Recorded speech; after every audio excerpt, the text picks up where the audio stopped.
These things are true. The world is dark, and we are alive. So I'm here today to tell you a little bit about 10 Candles and really show you how to set it up online using RoleVTT. 10 Candles is a story. It's a role-playing game of tragic horror. And this isn't a spoiler, but in the game, everyone dies at the end. The entire game is about telling your story. Super cool concept. I just found this game, and given I don't get the opportunity to play in person, I wanted to see how I could set it up online. So I won't get into a lot of the mechanics and such. There's a lot of information on the web, but if you go to cavalrygames.com, Stephen Dewey, it might be Stephen Dewey, I think it's Stephen Dewey, but you can buy the game for $10 for the PDF or $28 for the hardcover. He recommends the PDF because it's obviously delivered right away.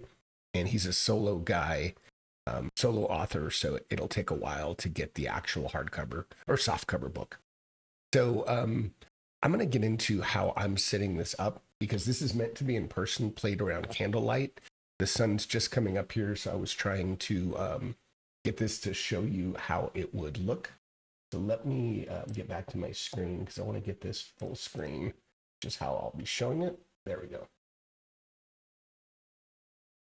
Always a little technical difficulty. Close that out. There we go. Okay. So I'm using RoleVTT. I have my tabletop over here set up. So this is my live stream of my iPhone using vdo.ninja. And I'm in Play-Roll, which is an app that I've used before for some in-person or some games where I want to really use the cameras. So in this case, I'm going to share my screen to show the desktop so I can have the main screen be the camera of the tabletop.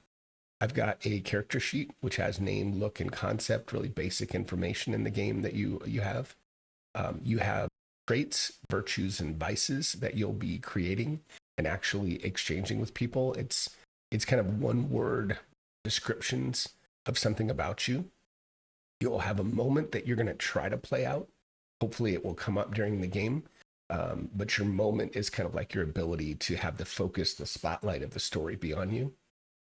And then you have a card stack, and normally you would have that stack of index cards in front of you. And as you use them to basically to try to take control of the story to re-roll, you would burn them, which I can simulate here on my tabletop. And then you can stack these, so you can change the order of the stack.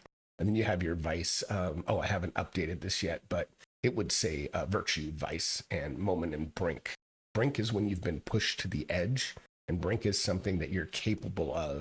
Doesn't necessarily have to be like super dangerous, but at the same time, it's something that could really cause issues and problems. Character secrets. This is so you're in a world where the lights have gone out and they have come. So they or them is something that you will define during the game. It could be aliens, it could be the government, it could be devils and demons, it could be plants that kill you, like The Happening. It could be anything, but you define that as you go, and as part of the beginning of the story. That which is true, as dice are rolled and scenes unfold and candles go out, you get to establish truths, which are irrefutable facts of the story. So it's a way to move things along. Like you could say, as part of your truth, if you're walking down a road, we discover a gas station. And then somebody else can add to that. You can't say a gas station with tons of food and a gun and yada yada behind the counter or whatever. You can say like one thing. So somebody may say, we find a gas station. Somebody else may say, hey, behind the counter, there is a loaded shotgun, something like that. And you can continue to build on it if you'd like. Inventory. So if you want to track your inventory here, and then game notes, because that's going to be really important as the game unfolds. Conflict rolls. It's a dice pool game. So you're rolling D6s. So you can click on this and roll. And I've included a hope die, which you can take off as well, because a hope die is something you get if you survive your brink. So that is, So that's the roles. And then as let's see, I also created a GM role. So or GM character sheet.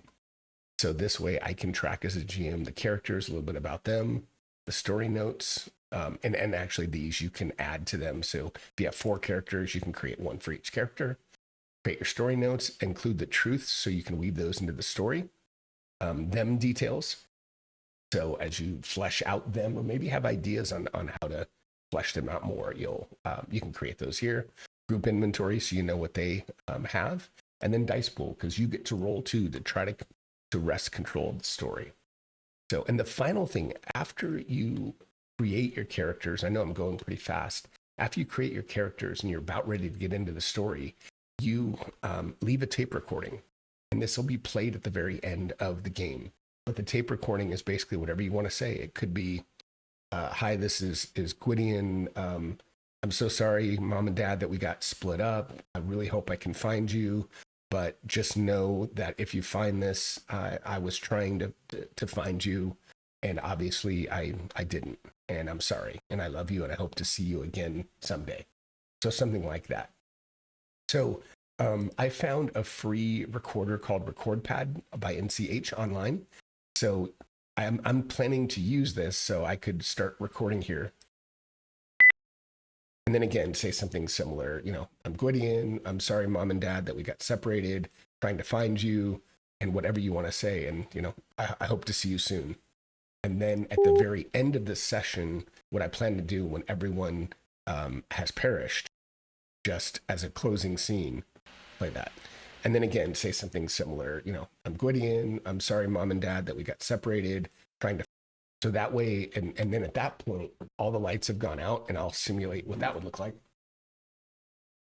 So I'll be able to basically blow those out on camera. So I think, it's not the same as being in person, but I just wanted to hopefully inspire folks who wanted to maybe try to play online and see how it could work. And I think my background I'll make darker. So I would intend to play this at night when it's completely dark. So that's it. I hope you guys try out 10 Candles. It looks really, really cool. Really excited to play it. So again, it's a game by Cavalry Games, Stephen Dewey, and check it out and let me know what you think. Till next time, thank you.